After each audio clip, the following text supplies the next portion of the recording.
Star Trek, the next generation. Your love throughout the nation. You're my favourite show. Was in every episode you're lucky. You don't have to wait for buses. You just step into the transporter and off you boldly go. Mr. Wolf's my favourite person. Welcome to the bOrgCast. We are the Org, and our purpose is to assimilate seasons 2 to 7 of Star Trek The Next Generation. Hello, friend. Hello. And welcome to the latest edition of the bOrgCast. We're near the end of season 4 now. Are we? Yes, not too far to go at all. I think we've got 4 more episodes to cover after today. Oh. So we better get underway, really, haven't we? With tonight's episode, which is The Drumhead. A mysterious accident uncovers sabotage on the Enterprise. The Federation does have enemies.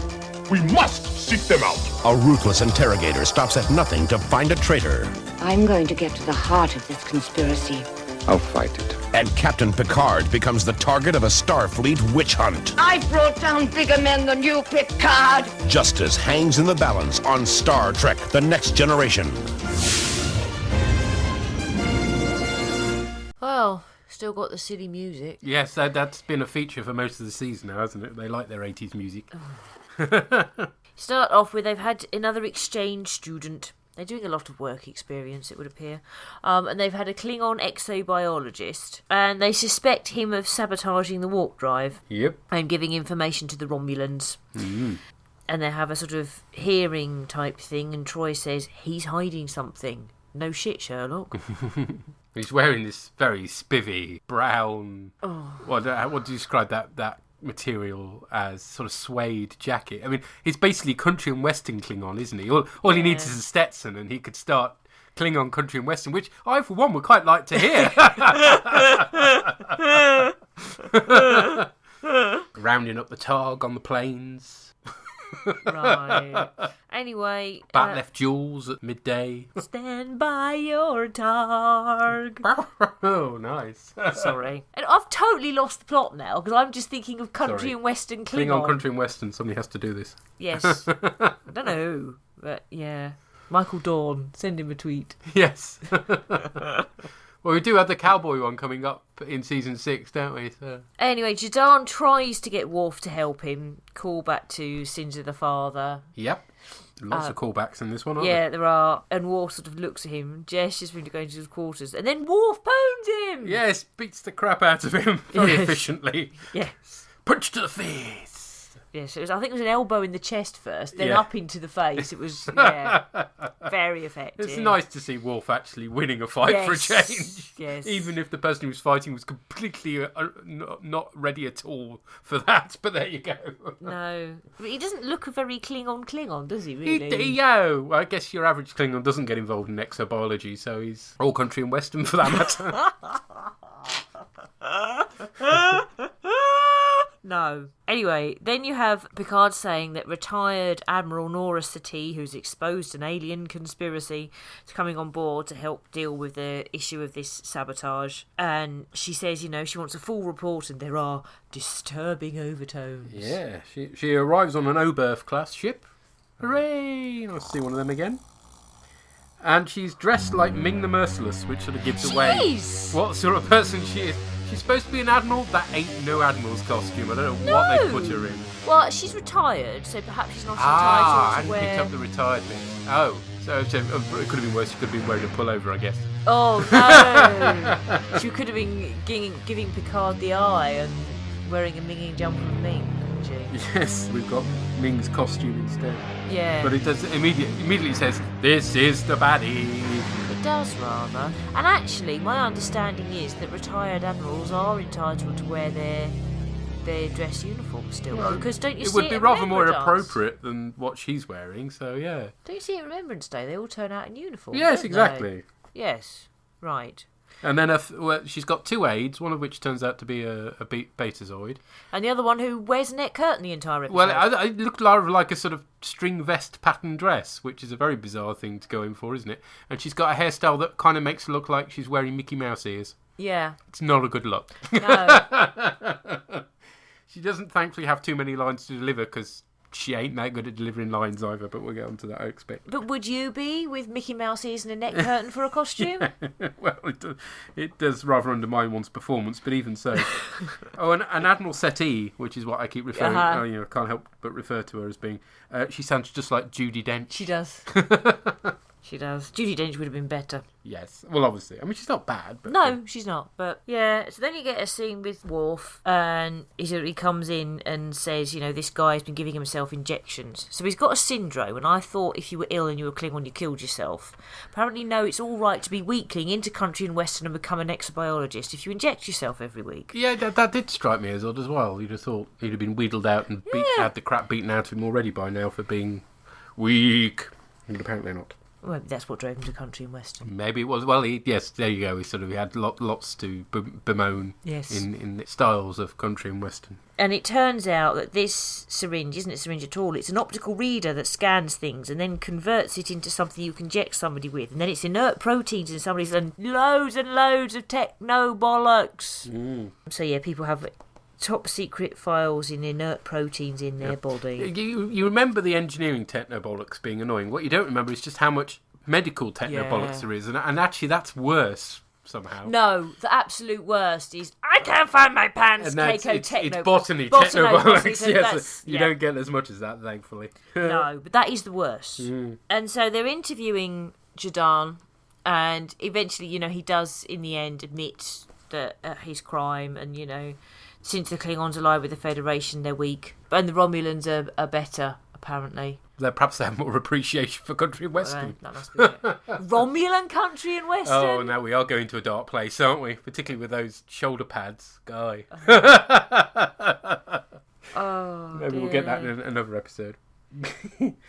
I do like the fact that this episode makes a lot of tensions with the Klingons and the Federation, and some Klingons turning to the Romulans, and of course more will be made of that a bit late down the line. So there's a lot more continuity in Star Trek than you think there is. Yes. Oh, now my brain has gone to, Tomalok of the Two Tones for some reason. I don't know. Two Tones? Were they Country and Western? I don't know. That's what my brain did. Tomalok and the Two Tones. What are you on? That's Tomalok's Country and Western band, obviously.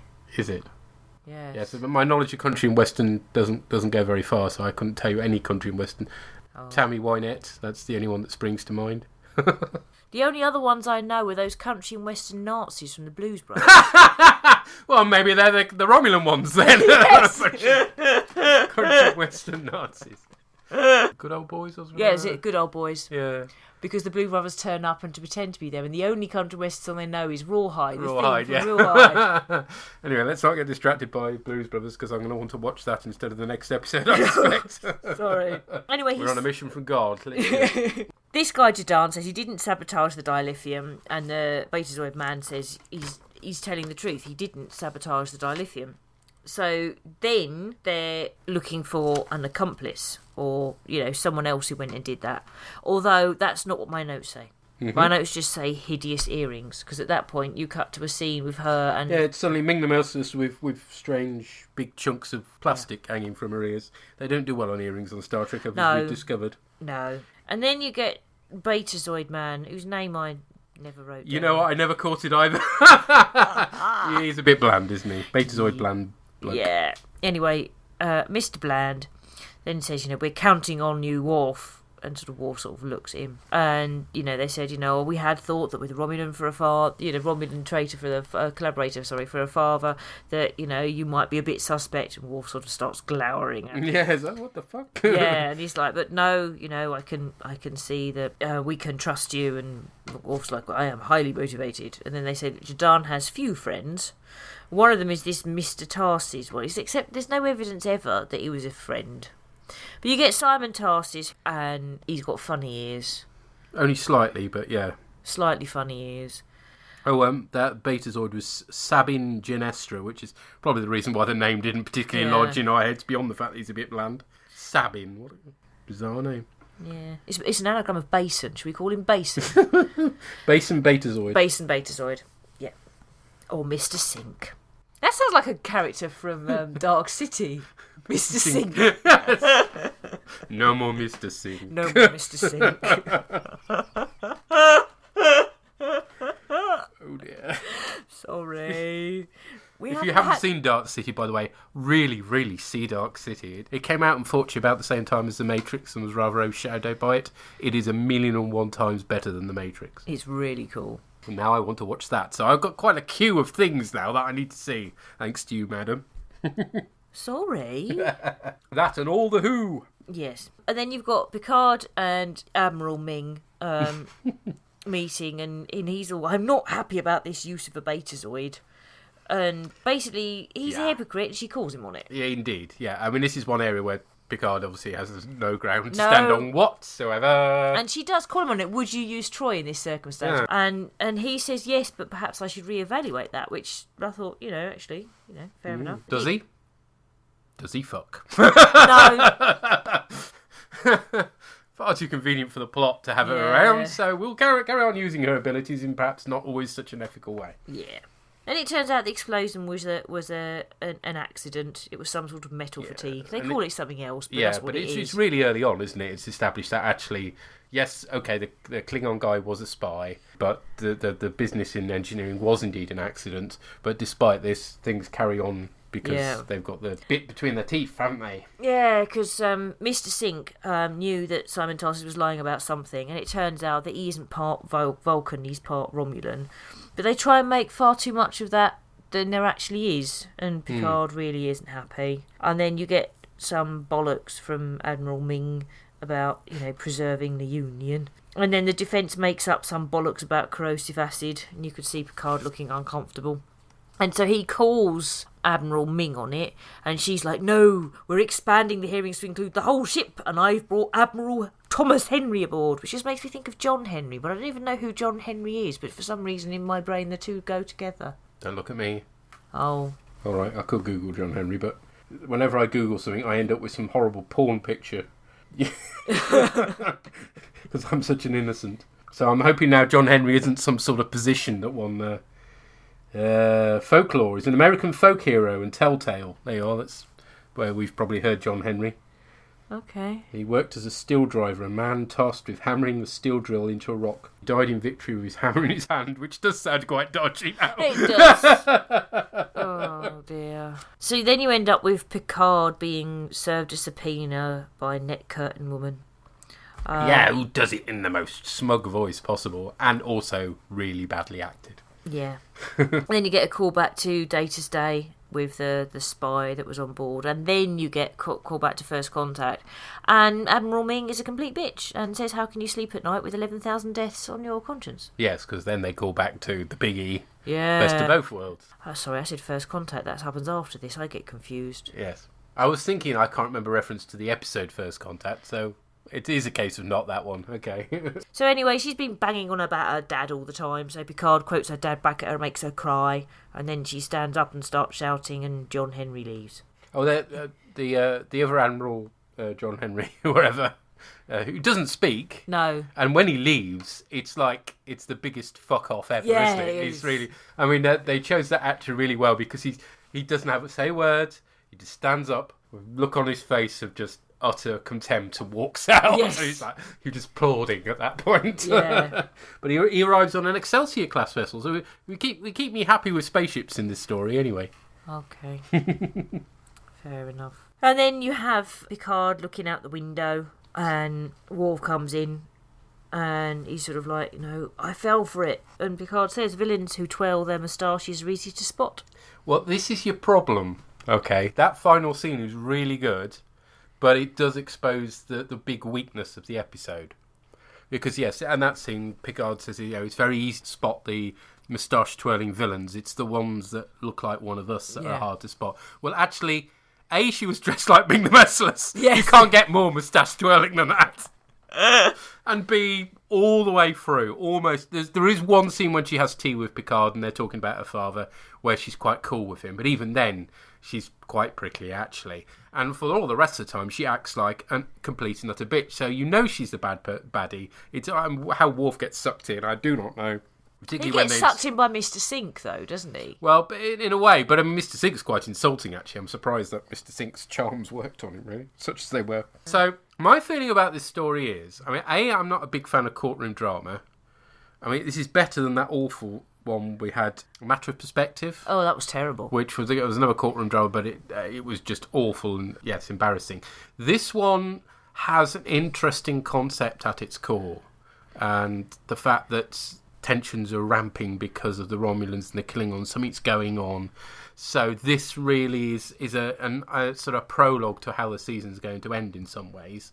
And that whole idea of starting with something that is actually a rightful investigation, but that investigation then kind of losing control a bit, that would be quite good.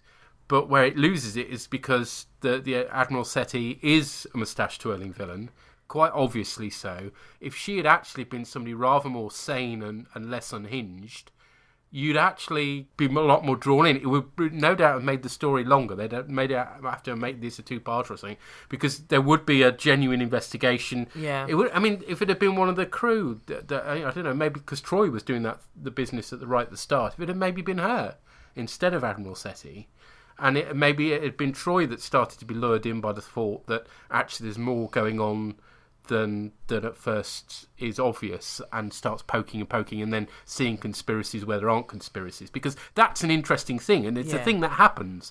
But the problem is, as soon as you get Admiral Seti on board, you know that she's the baddie and she's going to be exposed at some point. So it kind of takes any tension and interest out of the story for me, unfortunately. But how did you feel about it? I thought that she was obviously a baddie because of what she was wearing.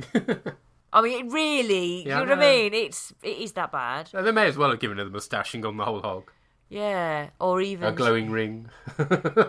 Yeah, or or even a maniacal laugh or an evil cackle. Do you know what I mean? Yes, if she turned at one point to what we calling him, Mr. Sink, and said maniacal laugh. Yeah, maniacal laugh. That would have worked. Now, do you want to watch the Muppets? Yes, damn it!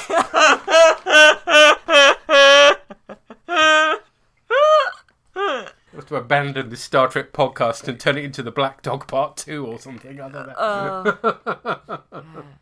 Interesting that they're starting to show this happening in the Star Trek universe, which up till now, for the most part, has been all squeaky clean, and so there's sort of signs that all is not well in paradise, to use that line from Deep Space Nine. Yeah. So that's good. But the idea that she's been going around doing this and made a career of it. Yeah, well, it's in her character. It's this idea of she's into debate and proving points, and she's been doing it since she was a child of her brothers. But then it's like, they've got all this stuff about Federation Order. She's been going around doing all this stuff, which to me suggests that humans aren't perfect, because otherwise why would you still be needing judges and people who root out conspiracies and whatever within the Fed? Why would that be necessary? Well, I mean, to say, there's all this stuff now about the Romulan threat, isn't there, that they're all hyped up about. And understandably so. I mean, they've just had the major incursion from the Borg as well. So it's understandable that they're a bit jumpy. It's a good idea, this story. Yeah. I just think, unfortunately, it's too broadly played. I mean, she's not a bad actress, the lady who sounds like Judi Dench, but it's badly written. She's too much of a moustache-twirling villain. But, to be honest, if you put her in an ordinary Admiral Starfleet uniform and gave her the same lines... Well, it wouldn't be half as bad. It wouldn't, because it makes it significantly worse, because the moment she appears, you think, uh-oh. So as courtroom dramas go, actually, I thought this was okay. Yeah. And obviously Patrick Stewart's really good in it. Yeah. But he always is. So. Actually, I have to say as well that whoever it is who plays Simon Tarsus, I thought did a really very good job. Yeah. He's poor, you really feel for him, don't you? Yeah. I wasn't very impressed with Mr. Sink. Good. Shall we hear what other people think of this story then? Yeah. Okay. So we've got a couple of bits of written feedback. We've got some from Drew. Mm-hmm. Like most sci-fi geeks, I love space battles, strange planets, and weird aliens. But although this episode is nearly devoid of all three, I really did enjoy it. Simply splendid stuff. It's episodes like that sort out the Kirk versus Picard issue. It's Picard all the way. This is the kind of episode that if I wanted to show Star Trek The Next Generation to someone who is not into science fiction, this would be my choice. Not much else to add, really. 2 thumbs up, 10 out of 10. Well, there's somebody who obviously likes his courtroom dramas, which just made me think, of course, there's that other big courtroom drama that works rather better, which is The Measure of a Man. Yeah. Although I had my reservations about that, but yeah, I was the Drew's obviously a big fan. It's interesting he mentions the Kirk versus Picard thing. We're watching, we're working our way through the second series of the original series, which I'm sure I'd seen all of, but I keep discovering episodes I've never seen before. And we watched, is it the Omega Glory? Yeah. Oh man, that's a terrible episode. It's really bad. It's, as much as I love my United Statesian brothers and sisters, boy oh boy do you get a bit over the top with your patriotism at times. And when you put it into your 24th century science fiction, it really doesn't work. But anyway, that's another issue.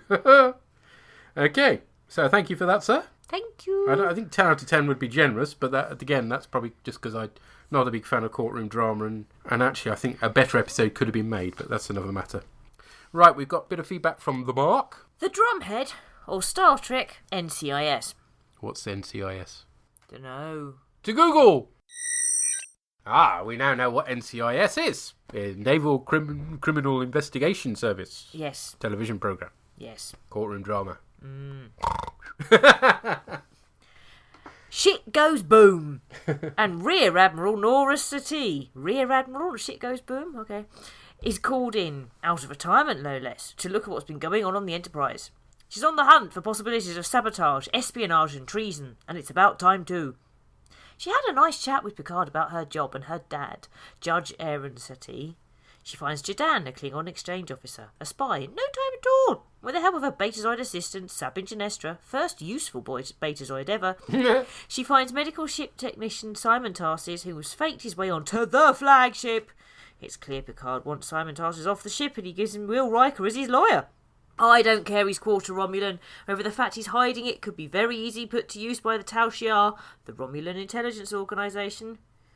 2 for 2, Admiral Nora Satie. 0 for 2, Will Riker in court cases. If I'm ever up before the court on anything, I want Will Riker on the other side. A man that can't convict Data of being a robot. That's a little harsh. And he did very well, actually. He nearly won that, scarily, and he didn't want to. No. So far, best Admiral ever. Not crazy at all. It's at this point she makes With those wardrobe choices? It's at this point she makes a schoolboy error and goes after Picard. Admiral Nora Satie uses the hearing to accuse Picard of breaking the Prime Directive and other Starfleet orders again and again and again. All true, by the way. 39 starships at Wall 359, etc. Yeah, but to be fair, that Not wasn't his- hardly Picard. not That his was fault. Locutus of Borg, wasn't it? Nobody makes that point at any book. No. Nora Satie is pounding him with continuity. His hand goes to his head. And in my head, he goes to the Council of Starfleet Captains. Kirk, did you fuck her? Cisco, did you punch her? Janeway, a woman as crazy as me. She was my mentor. Marry her! Archer, blame the Vulcans. Picard, useless the lossy. I'll do this my way. Picard then owns her with her own daddy speech, very cool, and she is an admiral in Starfleet and therefore batshit crazy. You know, there are some words I've known since I was a schoolboy. With the first link, the chain is forged. The first speech censured, the first thought forbidden, the first freedom denied, chains us all irrevocably. Those words were uttered by Judge Aaron Satie as wisdom and warning. The first time any man's freedom is trodden on, we're all damaged. I fear that today... How dare you! You who consort with Romulans, invoke my father's name to support your traitorous arguments. It is an offense to everything I hold dear. And to hear those words used to subvert the United Federation of Planets. My father was a great man. His name stands for integrity and principle. You dirty his name when you speak it. He loved the Federation, but you, Captain, corrupt it. You undermine our very way of life. I will expose you for what you are. I brought down bigger men than you, Picard.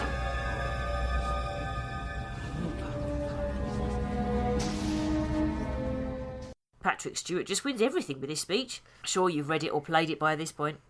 However, once again, it's batshit crazy Admiral. I can think of 3 of whom are not nuts in both DS9 and TNG. Yes, I know. You definitely can count non-batshit crazy admirals on one hand. The 3 are Admiral Ross, Right. Admiral Alina Neshe of Evil But Sane, the novel before Dishonour when she flips out in the most fun way ever, and Admiral Hanson. missing in action after Wolf 359. Everyone else is crazy. Back on point. This shows that even in the enlightened 24th century, individual liberties and freedoms could be breached, even if only slightly, in the name of preserving the Federation. Homefront two-parter, DS9. Quite, yes. My mind was already going there, yeah. Hell, all of Season 3 DS9. It's important for what it adds to the Federation, in it lets them be the bad guys. And for that, I can understand why some would hate this episode.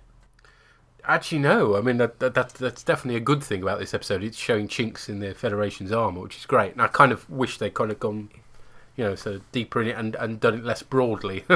You do get people who don't like Deep Space Nine because the Federation aren't lovely in it. I possibly. I've never met anybody. So they wouldn't like this episode of Next Gen either. The people I've met who didn't like Deep Space Nine didn't like the first couple of series, but then, there are some clunkers in the first couple of series, and at times it's aping Next Gen a bit too closely. Alma-Raine, count to... Alma-Raine, count to 4. Alma-Raine, then 3 more. Alma-Raine, then 3 more. Alma-Raine, if you can see. Alma-Raine, you'll come with me. Alma-Raine, you'll come with me. Shut up! Shut up! Why? Why does it always come back to that? Because it's the shittest episode of Shit Things ever. Is it? Is it really? Well, what's worse? Of a series that's otherwise good, what's Where worse? Silence Has Lease. Which one's that? Died, second season, second episode. Awful. Absolutely awful. Shades of fucking Grey, even worse. No, Shades of fucking Grey. Interesting. And that's... interesting factoid. This particular story, Drumhead, was originally going to be a clip show. Uh-huh. And you can see the sort of seeds in that, with all the continuity references. And actually, they would have been formed a lot larger part of it, and you would have seen long clips from those stories. And thankfully, whilst the Paramount executives wanted a clip show because a clip show is cheap, just reuse old footage. The good producers of Star Trek: The Next Generation, having experienced Shades of Grey, said, never again. So instead, it's a bottle show. It all happens in the Enterprise sets. But nevertheless, and what easier way of doing that than having a courtroom drama? But nevertheless, it's far better than a clip show would have been. So, yeah. Well, thank you for that feedback, the Mark. Thank you, the Mark. I particularly like the bit of the Council of Starfleet Captains in your head. That was there's a thought. Yes. They're all telepathically connected somehow through time and space. We're getting into Doctor Who territory, aren't we? There. Okay, we got some MP3 feedback. Let's see, let's go to Wayne Peters, shall we? Hello, Orgs. So, Drumhead. I like this one more than I remember, actually. It harkens back to the McCarthy communist hunts and even the Salem witch trials, I think. It plays on that nightmarish fear of being innocent and unable to prove it, having circumstances and your words held against you. It's that old saying, who watches the watchers? In a number of previous stories, it often seems that the Enterprise crew are pretty decent, and the rest of Starfleet are dickheads, but I didn't get that so much in this one. It felt more like one egotistical nutjob slipped through the net. Even her aide was shocked by her in the end, and the presiding admiral certainly was. So, a surprising thumbs up for Drumhead. A good one, I think. I enjoyed it. Oh, and what happened to Simon Tarsis? Do we see him again? I quite liked him. No, we don't see Simon Tarsis again. The implication is his career is pretty much over because he lied in his application about his background, which is obviously very sad. One would hope the Federation would take Picard's line that actually we shouldn't be punished for this, the bloodline. No, but he's punished for the lie, not the bloodline. Well, possibly, yes. But no, we don't see him again, is the bottom line. And yeah, I quite agree with you, Wayne. Better than I remembered it being. I really wasn't looking forward to this episode. No, I wasn't either. And I suspect I hated it a lot more when I originally saw it because, as I say, not great fan of courtroom drama, and it didn't seem particularly Star Trek to me. Whereas now, I can kind of see where it fits into the sort of paranoia about the Romulans and Klingons stuff a lot better. So yeah, I enjoyed it actually this time, to be honest. I suppose I did enjoy it overall. I think it still would have been so much better if she hadn't worn such an obvious costume. Definitely. But I think I'm more aware now of how close we are to that situation than I was the first time I watched it. Yep. Okay, let's find out what Mr. Pieman thinks. Okay. Hello Orgs, Murray the Pieman here, going to talk about the episode The Drumhead. Frankly, an episode I absolutely love. I'll come straight out from and say it at the start. Yep, just as always, if in doubt, throw Patrick Stewart into a sort of courtroom-like scenario and give him at least one good speech, and he does just fine. And yes, indeed, it's actually the conflict in this between Picard and Sati that really sets things alight. It shows off how good a Captain Picard is. It's the way he brings Simon Tarsus in and has a cup of tea with him and effectively discusses the case. The way Picard is, the scene when his summons is delivered to him while he's sitting on the bridge, the look on his face, just the sort of slight calm, is eerie and brilliant at the same time. So, sorry, I was a babbler, but yes. I do like these. It's sort of covering issues of. It's an issues episode. They've got a message, and they're not afraid to drum it in, perhaps a wee bit bluntly, about freedom and things that we give up in replacement for a perception of safety. What I like about the episode is that you do feel absolute sympathy for poor old Simon Tarsus, whose only mistake was to lie about his parentage. I don't like the idea that, while it's a dark undertone for the Federation, which is usually like, I don't like the idea that the Federation would be suspicious of someone just because he had a Romulan parent. He's grown up on Earth, he's human, he's been so enthusiastic to join Starfleet. It seemed possible, like something done for the plot, but it does make Starfleet look a very bad indeed. You feel disappointment in Worf. You can see obviously where he'd be seduced by the idea of quick justice and not letting the rules and regulations get in the way of chasing down criminals, and indeed that this would be protecting the Federation. That would be something which would be attractive to Worf, but at the same time it is when Picard does call him out on the fact that of course it starts with fighting for our freedoms but eventually becomes something more totalitarian. And finally, of course, you feel nothing but angry at Nora Sati, who does follow, whether she has a vendetta or just she seems absolutely psychotically driven to. She's absolutely sure there's a conspiracy going on in the Enterprise. She's sure that Picard's probably part of it, but she's sure there's something going on there. She found a small, basically some very low-level spying, but in fact the thing that she was sent in to check for, sabotage, turned out to be an accident, but that didn't stop her. Never let the facts get in the way of a good case. And yeah, so you get thoroughly angry with her, and as things are spiralling out of control, you're beginning to get really annoyed. And that's a good writing. I think that's a good episode where you're drawn in. And then, as I say, it says, I didn't quite understand why it finished the way it did. That Admiral just walked out quietly and he discontinued the hearings. I thought, as being a sort of equivalent person, Sati would maybe have a bit more authority than that. But I suppose having a meltdown in front of everyone maybe had them quietly medical her out of the situation. So yes, overall an episode which I really, really enjoy. Nothing really more I can say about it other than a very good character piece for all it's a bottle episode. And I'm glad I read Memory Alpha. It was to be a clips show, so I'm quite glad they avoided that one. So yes, good episode, good start to this pair, and I will talk to you next time about Half-Life. Until then, bye. Yes, I think that the point is that obviously that your Admiral Jack, what was his name? John Henry. It's actually Thomas Henry. It's just in my head he's become John Henry. Yeah, he's an actual serving admiral, and yes. He's called in, whereas Seti is a retired admiral, and therefore he has obviously rather more authority than her. Him walking out means the game's over. Yep. As I said, that's really far stronger than him standing up and saying, "You're wrong." Or, "You're mad." You're mad. Yes. Who let you out of my house? There we are. So I think pretty much everybody's agreed this is a good episode, which is jolly good. Yeah. Yes, there we are. Okay. Let's move on and see if the opinion is the same about Half-Life. A dying planet hangs on the brink of destruction. Even if I find the solution, you will not accept it? And the only man who can save it is sentenced to die. The man is supposed to kill himself. Now, you don't just let that happen.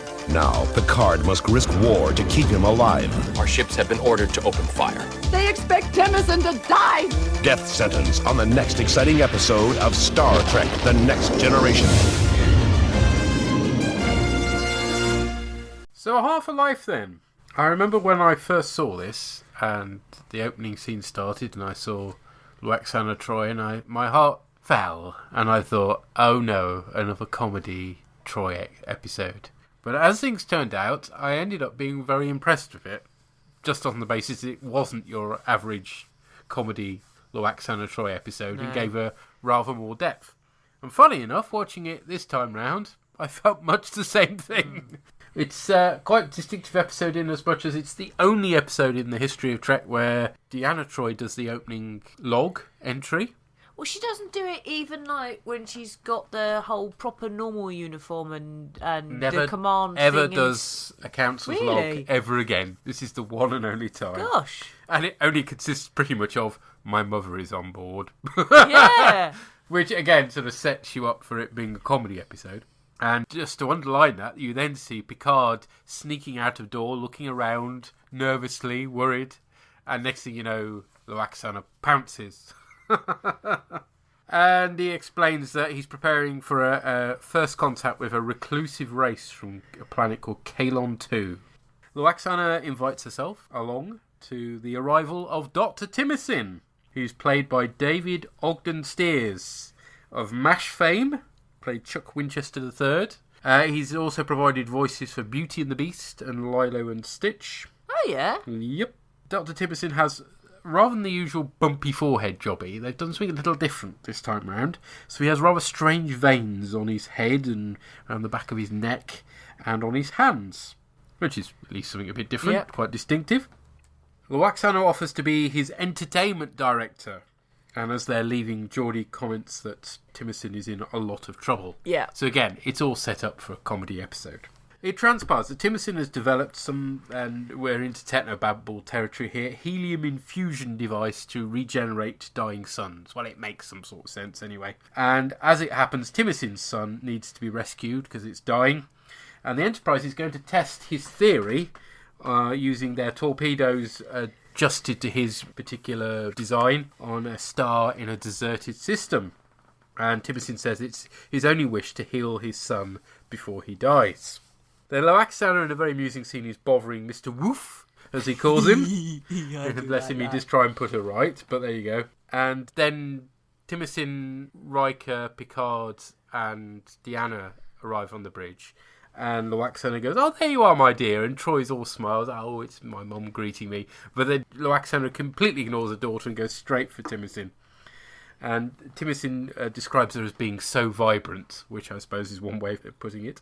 He's working with a team in engineering next, but then Loaxana turns up with a picnic, the big table console thing that originally appeared in Star Trek 4, which is in engineering. He's completely covered in pads, and she just sort of swipes them off, to much to everybody's shock, and then gets Mr. Hom to spread it, as she puts it, although it's not quite as smutty as you might think.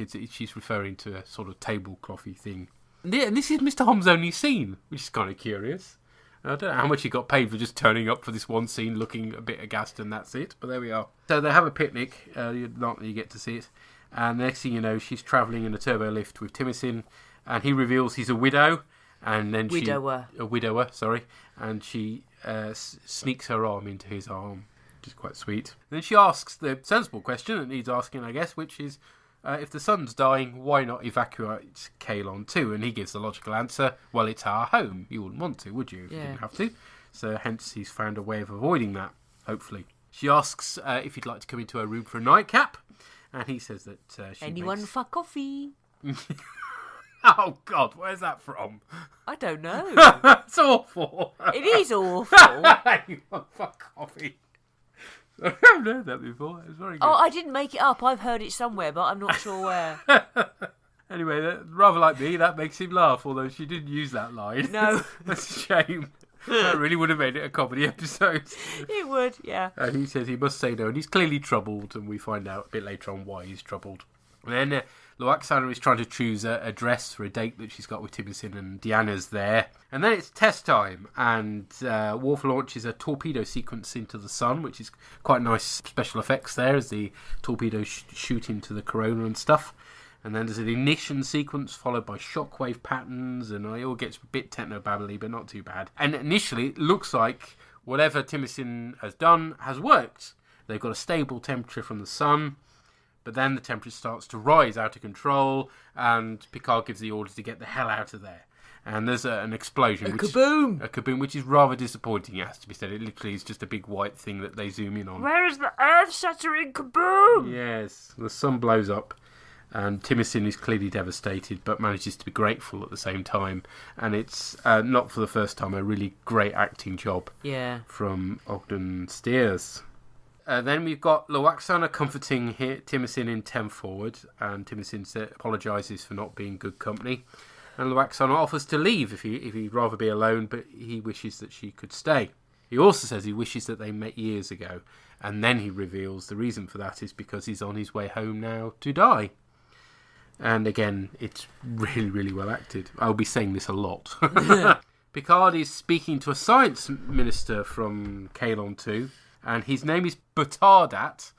But to be honest, from now on, I'm just going to call him Bastard. Okay. He says there's another test would be possible, but it would take time to select Timicin's replacement. Obviously, Picard at this point doesn't know why they need a replacement for Timicin. But then, after he's finished with Bastard, Lwaxana walks in and calls the Enterprise crew murderers, because it transpires that basically anybody who reaches the age of 60 dies. They're euthanized, and they call this the resolution. So it's kind of Logan's Run, but times 2.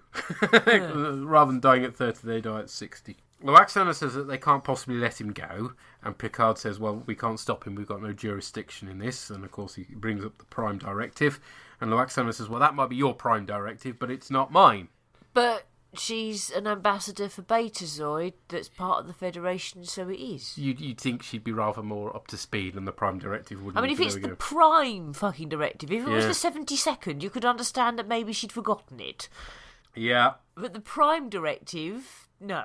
And she storms out, and Picard goes, computer, locate Deanna Troi. It's like, help. And Deanna finds Lwaxana in one of the transporter rooms trying to get Miles to beam her down. Poor Miles is kind of cringing behind his panel. Yeah. And he won't let her go. He's being as brave as he could be. And then it's the only duff scene of the episode, as far as I'm concerned. Lwaxana kind of breaks down. And Miles, bless him, sort of makes his excuses and leaves, having locked the transporter to give him some privacy, bless him. And they both, Lwaxana and Deanna, sit on the transporter pad. And she's supposed to be crying, but she's not actually crying. No, there's no tears. No tears. I noticed that. Didn't work. Her eyes are bloodshot. Yeah. But there aren't any tears going... No. She hasn't quite got the acting chops for it, I fear, for this scene anyway. It doesn't help that half the scene is done telepathically, so it's... Yeah. It's voiceover conversation, so that kind of takes you out of it as well. And that may have been what affected the actress. The fact that she wasn't really saying some of the lines that mattered. She was upset about. Yeah, I mean, hey, who am I to criticise acting? I can't act. But the bottom line is that you watch a lot of television, you know what is good and isn't good acting. And this is the one scene which doesn't quite... I mean, the rest of the episode I really like her in, don't get me wrong. But just this one scene, she doesn't seem quite to be able to rise to for whatever reason. I have to say as well, though, that I find... It's hard to say whether I find Marina Sirtis wooden or whether it's the direction and the character, if you see what I mean. But I don't have, coming from Deanna as a character, any genuine sympathy towards her mum. No, she has some, but she you can see her switch into professional gear, can't you? Which seems wrong. Which seems wrong because it's her mother. You're probably right, actually, yeah. But she does. She switches into professional, and she says, "You're feeling very mortal, mother." And it's like, that's not a line you'd say to your mum who was upset. So then it's not Sirtis' acting, is it? It's the direction and the scripting. Yeah, really. I think it's the scripting that's the problem because nobody would actually speak like that with her mother. No. And she says, "You'll never be the one who dies before their time," sort of thing, and it's like.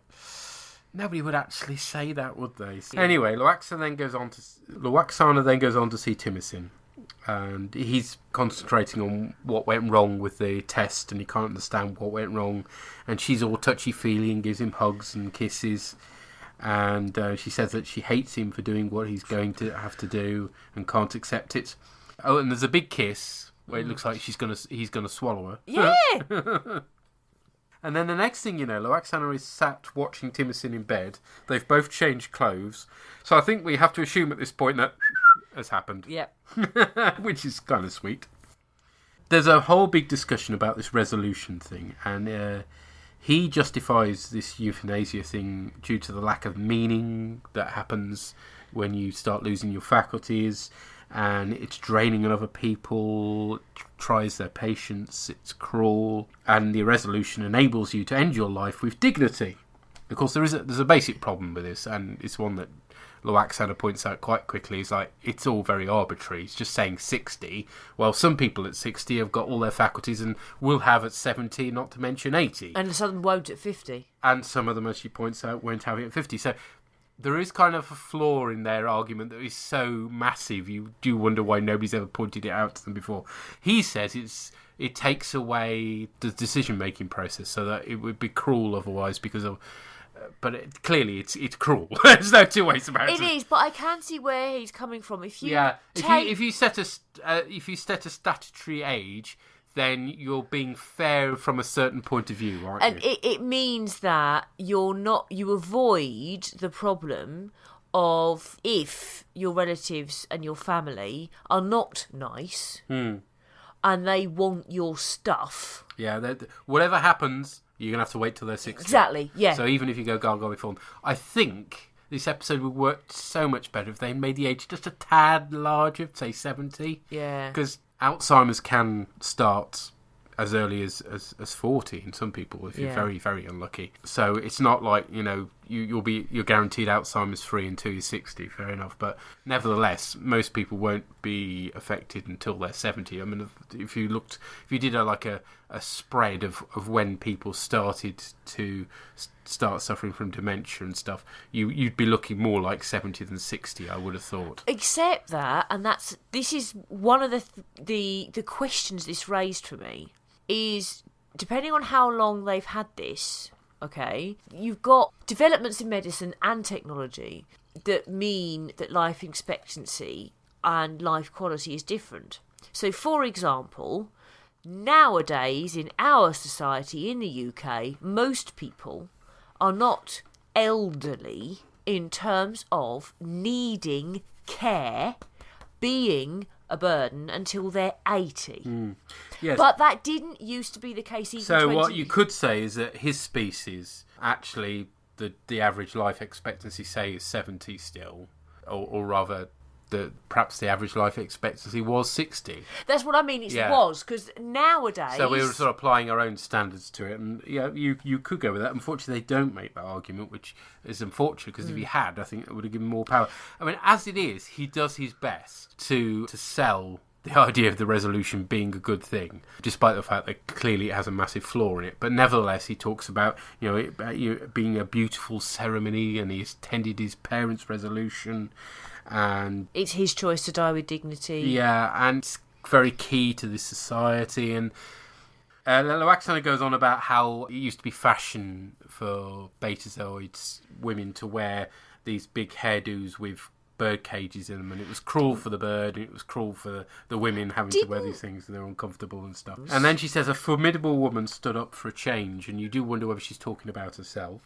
Or possibly one of her ancestors. Possibly, and Timothy says she must have been a lot like you, and it's like, yeah, I wonder if it is her. She then makes the really, really good point that, well, he says, it's my time, that's the way it is, and she says, well, you could save your planet, but why bother to save the planet if it's its time?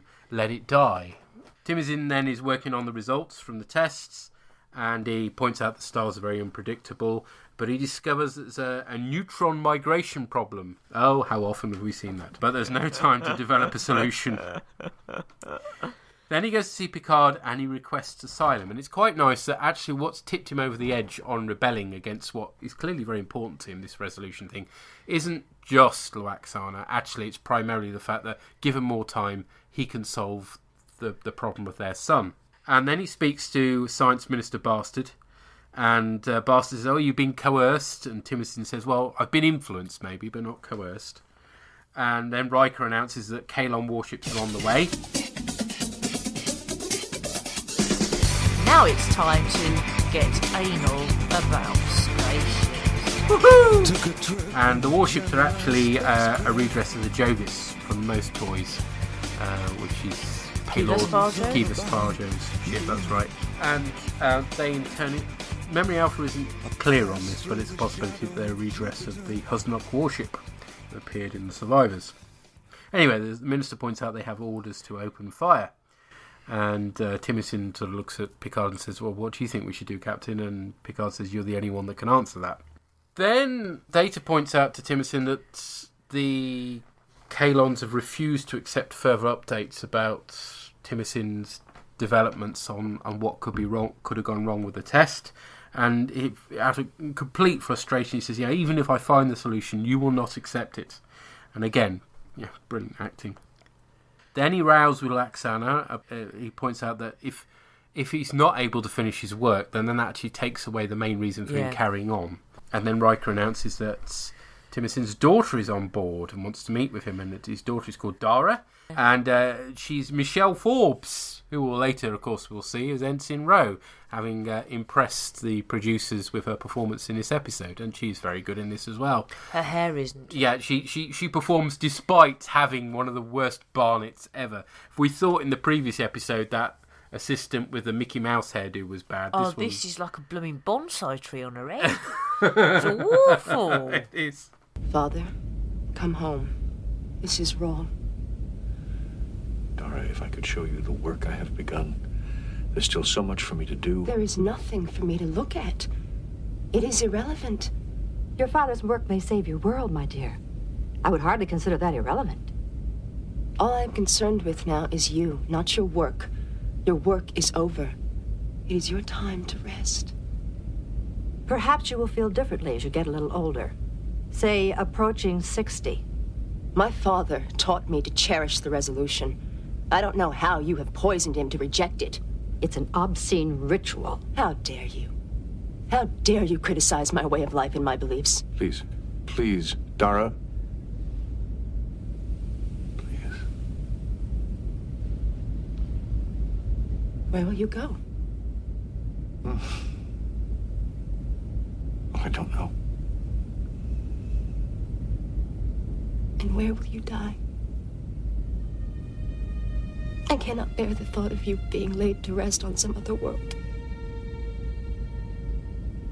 That you will not lie beside my mother. That I will not be able to lie beside you when my resolution comes. I'm sorry.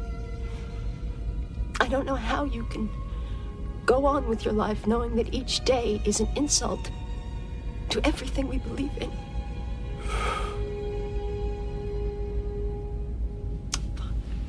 I love you. But I am ashamed. David Ogden steers is really powerful, particularly at the end when he asks to be alone, and it's like, whoa, this is not the comedy episode I was expecting. And that's a bloody good thing. And there's a really good... Well, it's a mostly well-directed scene. It's quite clever. It's in Loaxana's quarters, and she's talking to Troy, but you can only see Troy's reflection in the mirror. And Loaxana's having doubts now, which is great. She's not being her usual super confident self, but she's doing the wrong thing and persuading him to not take part in the resolution. Unfortunately, because it's shot in the mirror, so you can see Troy in the mirror, you can see the boom mic on at least one occasion. I think possibly two. But never mind. Obviously, this hits Loaxana bad because she's getting on in years herself, and 60 is no age. And she enjoys living, but is it wrong to encourage him? And is she doing this for purely selfish reasons because she just wants to have a relationship with him? Which is, this is really self-aware stuff for Loaxana. And she's, upset that he's now a man who's lost his faith. And then Timothy turns up again in the mirror, and he says that he's going to go through with it, basically.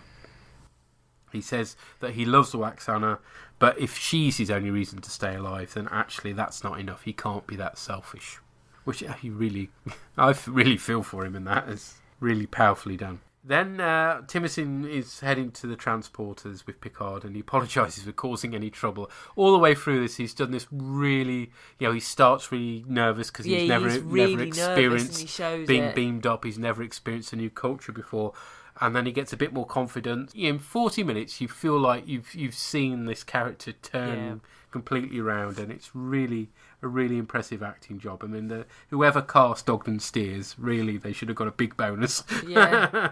Len Loaxana arrives, and she says that she's going to beam down with him because it's traditional for the person's loved one to be present at the resolution.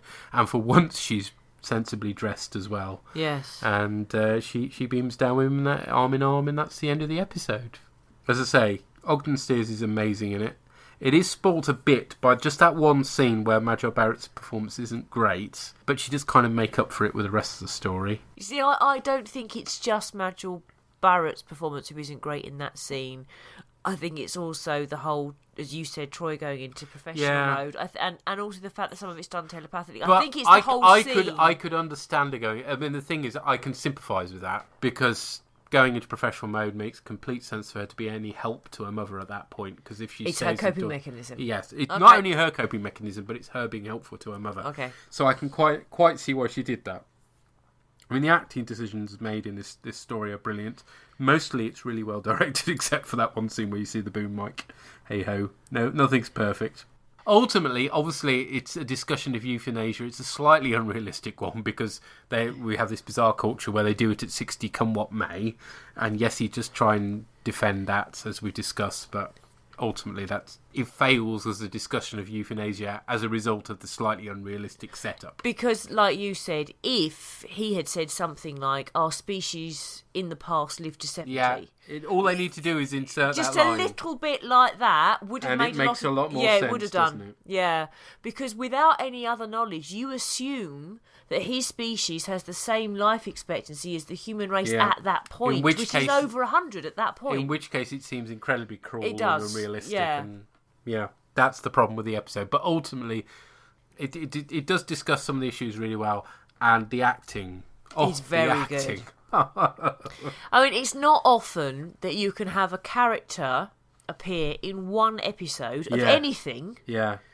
And you really feel like you know that character. And not only know that character, but know that culture as well. Between him and his daughter, Dara, you get a real insight into that. 40 minutes on just that race. Yeah. And you feel like you know them really well. And yes, you can see the failings in their approach, but it's done with complete integrity, and it's kind of coherent, not completely. So really impressive stuff. So, we've got some feedback from The Mark. Mm-hmm. Half a life or one way to solve the welfare state. Ouch. Oh, fuck off. The people of Kalon 2 need to have their sun go up and all die. Deep breath, Mark. Oh dear. It's a story with some great acting from guest stars who do all the work, and what work they do is touching. A pre-row Michelle Forbes, Major Barrett, proving she can act, and the wonderful David Ogden Steers.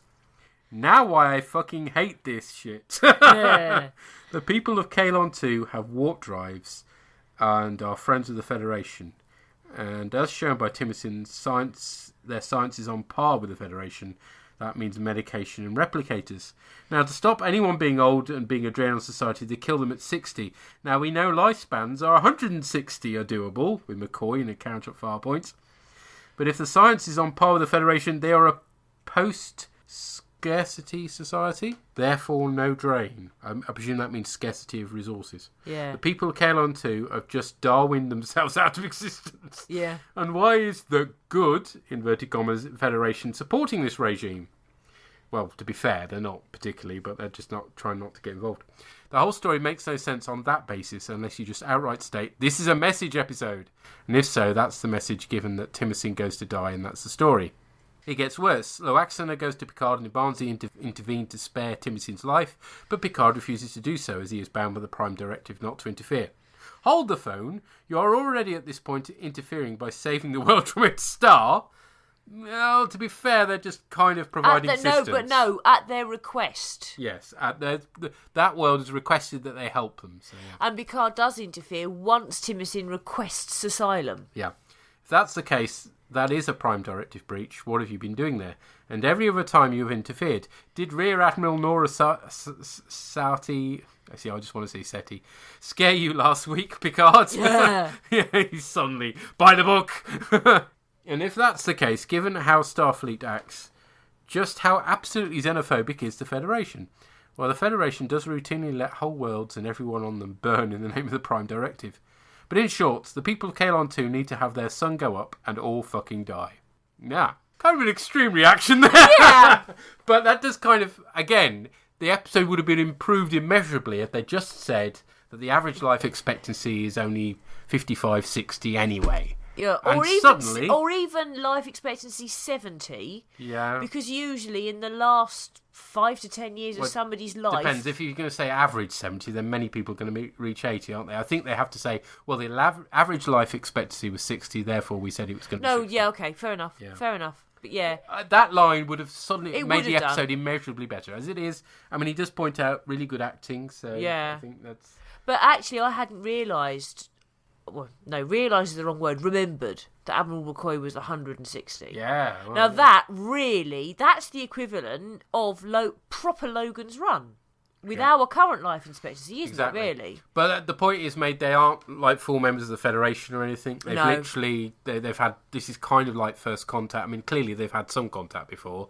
But Picard does say this is a first contact situation, in as much as I believe, perhaps this is the first time they've met face to face. They're isolationist almost to the point of xenophobia. Yeah, so therefore you can believe this is a race that hasn't got the great life expectancy of the Federation, and certainly hasn't got their technology, hence they're asking the Federation for help. But Timothy, as a scientist, has come up with an idea that nobody else has. Yeah. So the Mark does have the point. If their science is that advanced in terms of their astrophysics... Well, that's possibly because they're focused on that particular situation. But they're not focused on life expectancy, on improving people's life expectancy. They have no gerontology, do they? Exactly, because they kill people at 60. Why would they bother? Yeah, no, so actually, that makes perfect sense. But again, it could have done with being pointed out. No, it could have done, yeah. But that is one of the arguments...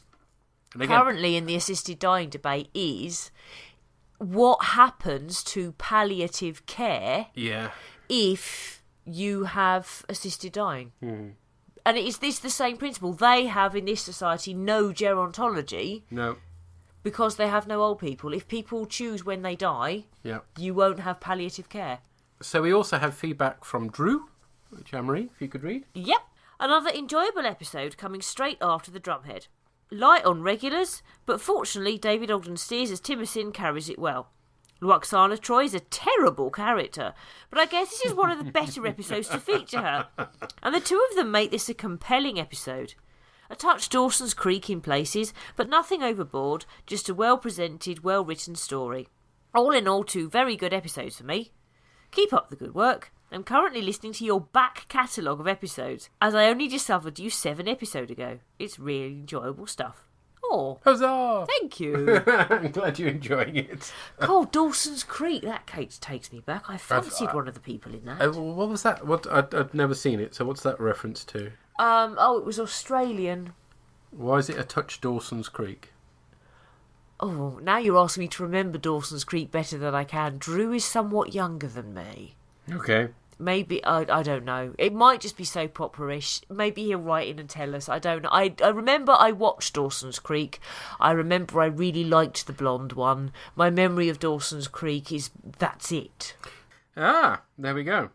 I mean, yes, definitely. I completely agree. 2 good episodes. We've been very, very well treated. So let's find out what Pieman thinks. Hello again, Murray the Pieman, to talk about Half-Alive.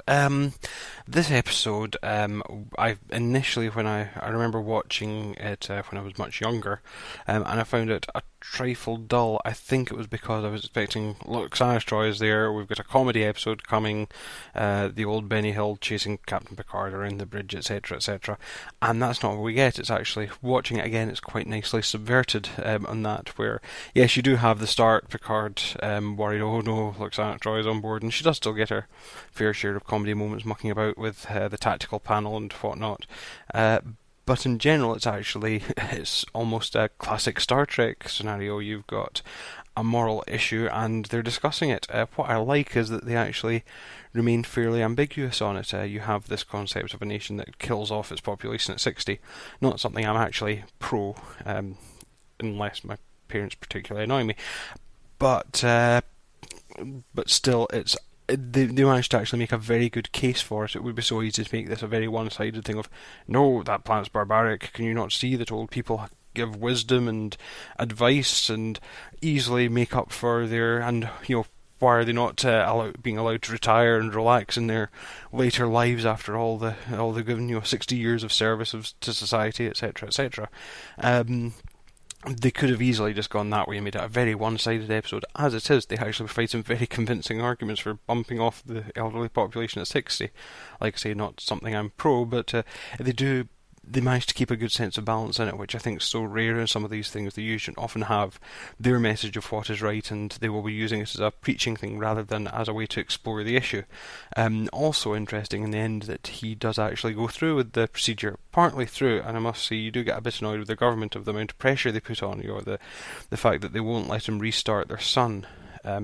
Just because he's broken with tradition. I'd be a bit more worried about the son, but that's just me.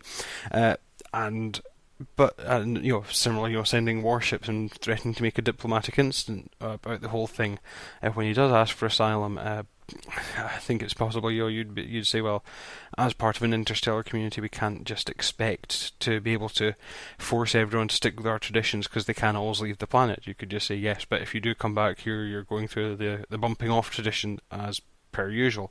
Effectively exiling him would be sort of the next thing, and that would roughly do all the things which they say their resolution does. So that was a bit of a, not so much a plot hole, just you kind of got annoyed about the alien race being a bit too by the book on the resolution thing. But overall, actually, I thought watching it again, it's actually an episode which I think does very well in having more of a discussion and a debate rather than actually coming out with which side's right or wrong. And that's, when they do try to do those things, that's often rare. Like I say, they're often preachy and on occasion condescending or patronising. So while, like I said, it's perhaps taking something which you wouldn't support anyway, and like I say, it's not going to convince anyone to support, hopefully not going to convince anyone to support bumping off people at 60, I think it is a good episode, and like I say, well done.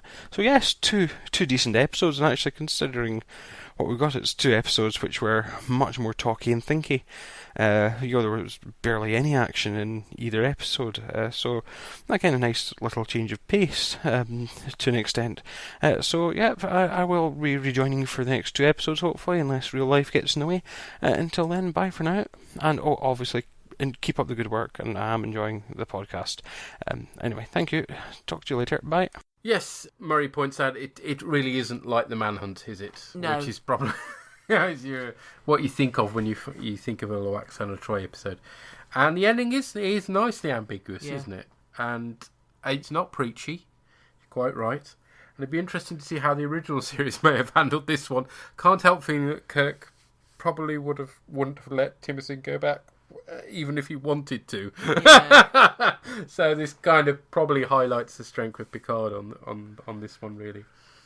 Actually, I'm not sure it's just that. I don't think McCoy would have allowed it. Possibly not, no. Thinking about it, I don't think he would have done. Yeah. God damn it, I'm a doctor, not an executioner. Yeah. Yeah. Yeah. Well, that's fucked my voice box. I must remember not to try and do McCoy impressions.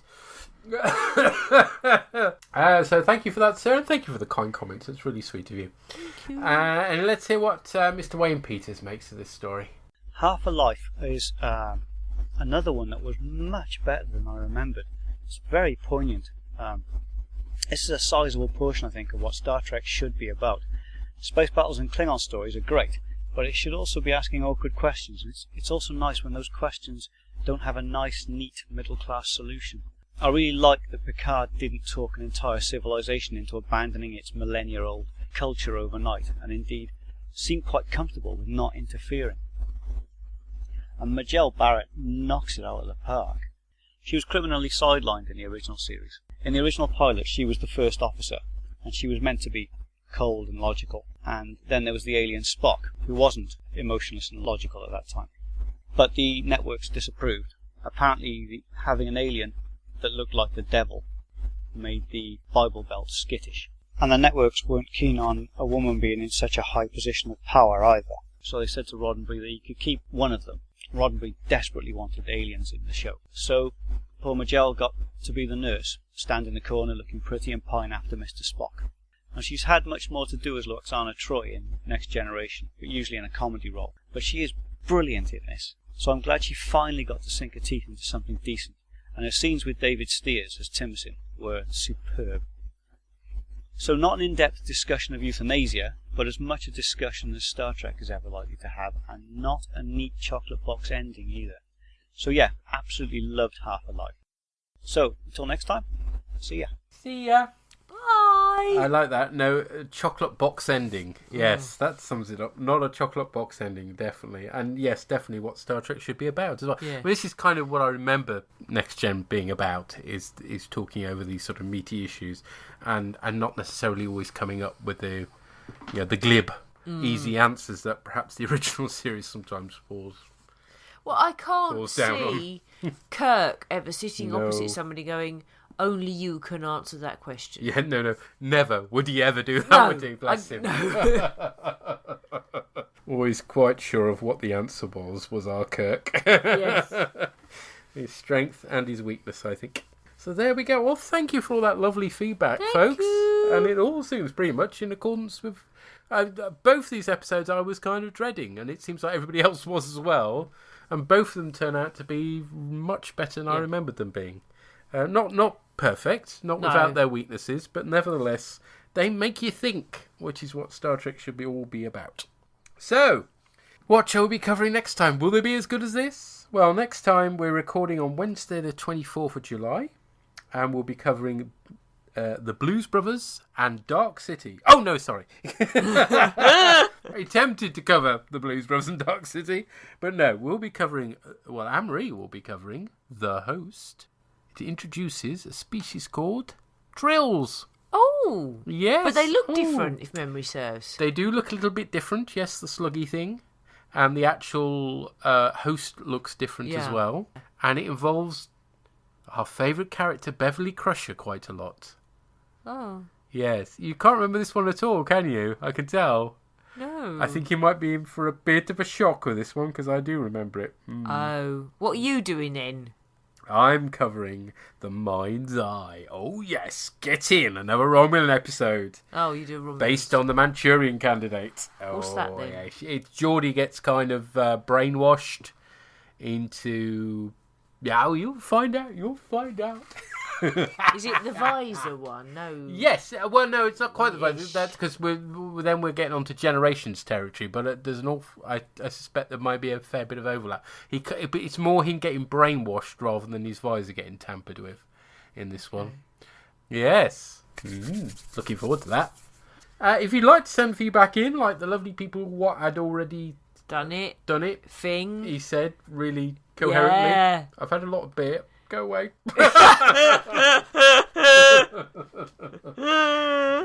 You can do so via the Geek Planet Online forum. They're there for your convenience. Which makes them sound like toilets, actually. Go cottaging in the Geek Planet Online forum. I think Editor Matt might be on my case if I start trying to sell the forums on that basis. I think he might. God, what you like? Or you could look at my Tumblr site, which is bOrgCast.tumblr.com, and we stick lots of funny I stick lots of funny pictures up there. I know how to heart things. You can feel free to heart things to your heart's content, so to speak. Or you could send us an email or an MP3 to our email address, which is bOrgCast@geekplanetonline.com. Or you can tweet us using the hashtag bOrgCast, which some lovely people did. Thank you very much. Jolly good. Jolly good. Star Trek, the next generation. Your love throughout the nation. You're my favorite show. Was it every episode you're lucky. You don't have to wait for passes. You just step into the transporter and off you boldly go.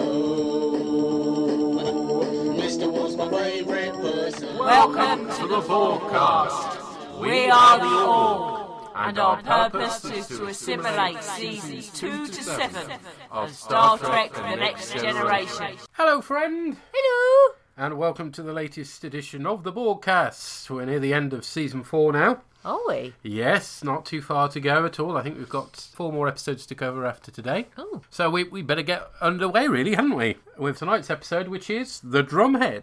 A mysterious accident uncovers sabotage on the Enterprise. The Federation does have enemies. We must seek them out. A ruthless interrogator stops at nothing to find a traitor. I'm going to get to the heart of